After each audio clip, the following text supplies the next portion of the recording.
आप भिखारी हैं या व्यापारी, फर्क बस सोच का है, और सोच बदलते ही पूरी जिंदगी बदल जाती है। एक रेलवे स्टेशन, एक पुराना कोना और एक भिखारी, हर दिन आने जाने वाली ट्रेनों में भीख मांगना, यही उसकी जिंदगी थी। लेकिन एक दिन उसकी मुलाकात हुई जिसने उसे कुछ दिया नहीं, लेकिन जिंदगी भर की सीख दे गया। वो इंसान बोला, तुम हमेशा मांगते रहते हो, क्या कभी कुछ दिया है किसी को?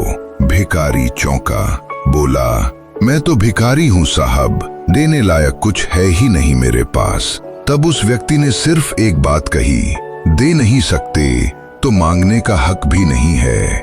मैं व्यापारी हूं, लेन देन में विश्वास रखता हूं। और वो ट्रेन में बैठकर चला गया, लेकिन उसकी बात रह गई भिखारी के दिल में। उस रात भिखारी सोया नहीं, सोचता रहा, क्या सच में मुझे भी कुछ देना चाहिए? पर सवाल था, क्या?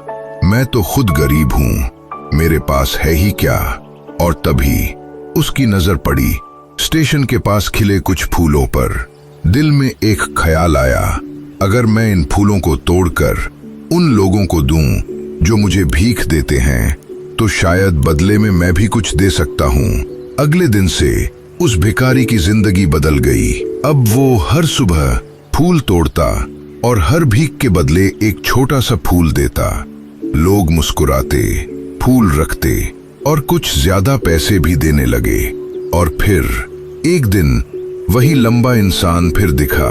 भिखारी दौड़ कर गया और कहा, साहब, आज मेरे पास आपको देने के लिए फूल हैं, बदले में जो देंगे वो स्वीकार होगा। वो इंसान मुस्कुराया, वाह, आज तुम भी व्यापारी बन गए हो। और यही बात भिखारी के दिल में फिर से उतर गई। वो समझ चुका था, मैं सिर्फ भीख नहीं ले रहा था, मैं फूल बेच रहा था। लोग मुझसे खरीद रहे थे, क्योंकि मैं अब सिर्फ मांगता नहीं था, देता भी था। उस दिन के बाद वो स्टेशन छोड़ गया। 6 महीने बाद वही इंसान एक और ट्रेन में मिला, लेकिन इस बार सामने था एक सूट बूट में व्यापारी। वो बोला, मैं वही भिखारी हूं, अब फूलों का बड़ा व्यापारी बन गया हूं। दोस्तों, जिंदगी में कुछ पाना है तो सिर्फ मांगो मत, दो भी। देने के लिए दौलत नहीं, नियत चाहिए। जिंदगी एक लेन देन है। और हाँ, सबसे बड़ी बात, अगर आप खुद को छोटा समझते रहेंगे तो दुनिया भी आपको वही समझेगी।